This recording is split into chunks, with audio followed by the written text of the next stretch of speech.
Hi guys, welcome back. This is the fourth video of the Google Scraper series. So in the past three videos we have written this much code, as you can see, and in this video we'll continue this. But first we'll have to make a couple of corrections. Now if you can see here, my Google Scrape function expects search term, then country code, and then language code. But when I'm calling this function from my func main, I'm passing the search term, but then the language code and then the country code, right? So this can lead to a lot of possible problems. So what I'll now have to do actually is I'm going to have to change this and put en out here. So basically I'm passing the country code and the language code. And here also for build Google URLs, I'm sending the country code, then the language code. Looks okay. But here in the build Google URLs, right, even though I'm passing the language code, I'm not accepting it here. So I have to catch this parameter here, language code, which is of type string. Right. So now all seems to be okay to me. And there's one more small change. For our random user selector function, we need to initialize it properly with the help of the seed function. You can read about this on the random library page in the Golang docs, right? This helps us to create a truly random number every single time. So now we're done with the corrections, and now let's get back to our Google Scrape function, which we had written in the previous video, right? And we had written the build Google URLs function as well, and the result that we get back from it, which is Google pages, which is basically the list of all the URLs that we need to put a request on Google for, list of all the URLs, right, that we built using Google Query Builder, and we have also handled the error. Now what we want to do is we want to range over these pages, all these pages, right? So what we'll do is for and the iterator and page equal to range Google pages. We need to range over the pages, okay? And response and error is equal to, we'll call a function called scrape client request. This function will basically make the request to that this query that we have built, right? So one by one we go through all the queries which is in our Google pages variable, and one by one we'll call or make request to that URL using our scrape client request function. Here we'll pass two things. We'll pass the page, right, the page, and we'll pass the proxy string. So you don't have to so in this function I will keep the proxy string as nil, okay? Here I'll pass a nil value from here. Proxy is basically if you want your server or let's say your computer to use a proxy to make a request to Google. In my case I won't be using that, but I'll still include this here so that you can pass a proxy if you want to, right? And error not equal to nil, which means if there is an error after calling this function, we will return nil comma error, right? These two things we'll return. And now we'll call another function. So for all these URLs, right, we have to call three different functions. One where we'll scrape client request, we'll make the request to the client, and then we'll also parse the result that we get, okay? So we'll say Google result parsing function. And I've talked about all of these functions in the first video where I'd shown you the diagram and all the functions that we'll be creating and why we are creating them, right? So Google result parsing will take the result counter and the response that we got here, response that we got from after making a request to that URL. We're going to pass it here, and the result counter will pass here, okay? These two things. And here also we'll handle the error. So if error not equal to nil, we're going to return nil comma error. So if error is there, then return nil for the search results and pass the error to the main function. And then we'll have a result counter plus equal to length of data. the data that we get from here, right?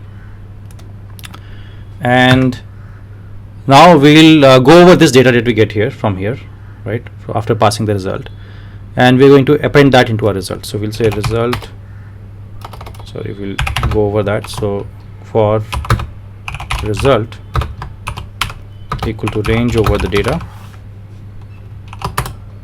and we'll say results equal to results. If you remember from here, results is the slice of search result. Search result basically, for since our for loop is going on, we'll receive search result one by one from parsing that result, right? So we'll make a request to that Google URL, we'll receive something, and then we'll parse it. We'll by parsing I mean creating it into this kind of a structure, search result structure, and then we'll that data that we receive from here, we'll range over it and we'll append that to our results slice. So results is equal to append results comma result, this particular result that we got. Okay, so I hope that makes sense. And then we also need to say time dot sleep, like towards the end of this for loop. So every single time it will sleep for some time. It will go for one particular page. It will do all of these things. Then it will wait for some time, like time sleep, and then again it will go through the next iteration of the for loop, right? So we want to pass something here. In my case, I think I'll pass 10 seconds because I wanted to wait for 10 seconds for before scraping the next page.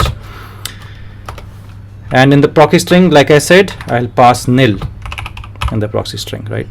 So these two things also need to be accepted by our Google scrape function. All right. So after my language code, I'll accept this proxy string, which will be an interface.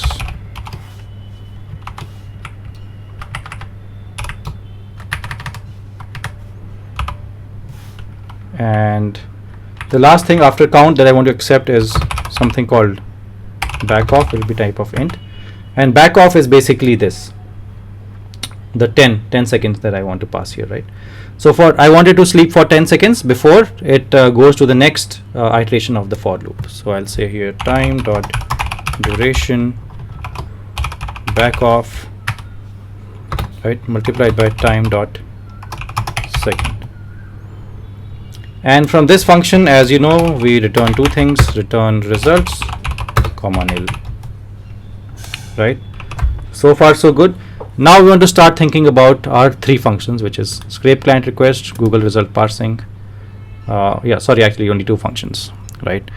So let's start writing our scrape client request function out here. Let's make some space here. This func scrape client request function. Okay, so as you know, it takes in a couple of things.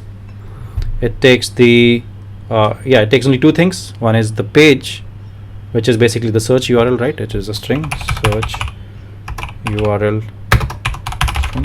So you have to understand that in the for loop, it's going through each page one by one, and I'm passing only a single page. And as you know, the single page is that query that we had built, right, from build Google URLs. That single URL I'm passing out here, okay, which is the search URL. So I'm passing it as a string, and I'm passing the proxy string, which I said if you want to if you want your request to go through a proxy, you can do that. In my case, I've kept it as nil. All right, interface, and it returns either a response, HTTP response, or an error. Okay, now to make this request, right, we need a client. So let's call it base client, and let's create a function for it called get scrape client, and it will take our proxy string. So if there's something in the proxy string, it will create the base client from that, or if there's no proxy string, it will just return a default base client. I'll show you how to create this function in a while. So but first what we'll do is we'll make a request, a GET request more specifically. Sorry, it's not HTTPS, it's just HTTP. All right, we'll make a GET request to the search URL. Okay, and we're also going to set the header dot set for the user agent using our random user agent function. Okay, so we have set the header and we have also made a request, GET request to the search URL. The search URL, as you remember, we got from building our build Google URLs function, right? And now we'll say base client dot do request. All right, and if response dot status code is not 200, which means there's some problem there, not equal to 200, then we'll say fmt dot error f scraper received a non 200, sorry, this is between double quotes, so it has received a non 200 status code suggesting a ban.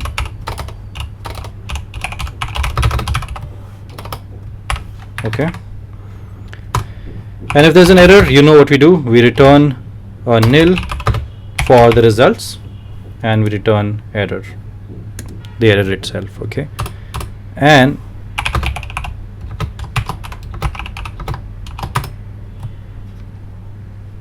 if there is an error, then you return nil comma error. Otherwise you just return the response and nil for the error. That means there's no error, right? So I hope this function makes a lot of sense. I mean, there's nothing special happening here except for this base client thing, right? Everything else is quite straightforward in the sense we make a request to that search URL, we set the user agent with the random user agent function that we created, right? And sorry, there's no capital O, there's O is small here. So if we don't get a 200, we return an error, and if if the error is specific, as an error is already there, then we just return the error directly. Otherwise we return the response. Okay, now we have to start thinking about the base client thing, right? Or the get scrape client function. So I'll take a break from this video right now, and in the next video of this series we'll create the get scrape client function, and also we'll create the Google result parsing function. These two functions are pending from my side, so let's do that in the next video. So if you're liking these videos, then do subscribe to this channel because so that you'll know when the next video of the series comes out, and thanks a lot for watching.